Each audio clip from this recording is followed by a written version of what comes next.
বিসমিল্লাহির রহমানির রহিম। আসসালামু আলাইকুম। শুরু করতেছি। অনেক ইচ্ছা ছিল কুয়ালালামপুর বেড়াবার নিকা, তবে মান্ডু কাছে পাওয়ার পরে এত কথা কওয়ার পরে আজকে সুরাত টিকিট সব কিছু হাতে পাইছি। তো আসতেছি জোহরবাড়ি থেকে কুয়ালালামপুর। তবে বেড়াতে যাইতে ভালোই লাগে। সারা মাস তো কাজ কাম করলাম, এখন একটা রমজান মাস চলে আসলো। অনেকে বাড়িতে যাব, বাসে যাবো, রেলে যাবো, বিমানে যাবো, আমরা তো আর বাড়িতে যাইতে পারতেছি না। তো সেই জন্যই 3 দিন 4 দিনের ছুটি দিছে, সেই ছুটিতে বেড়াতে যাইতেছি কুয়ালালামপুর। সেখানে কিছু বন্ধু বান্ধব আছে, ভাই বাদার আছে, তো দেখা করবার যাইতেছি।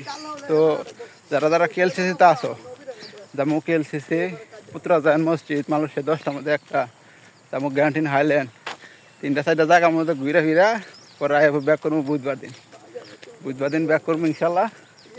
এর ভিতরে 3-4টা জায়গা, ভালো ভালো জায়গা যারা যারা আছে এই জায়গায়, মুসা সরকার আর ওই যে আমার কাকুর আব্বা, এরা পচা ভাত খাই বলে বুঝে হয়েছে। হ্যাঁ, তবে আমরা আসতেছি আজকে রাত 11টার সময়। আমার বাস হবো 6টার সময় গাড়িতে চড়তে আসছি ইনশাল্লাহ। সবাই ভালো থাকবেন ইনশাল্লাহ। আসতেছি।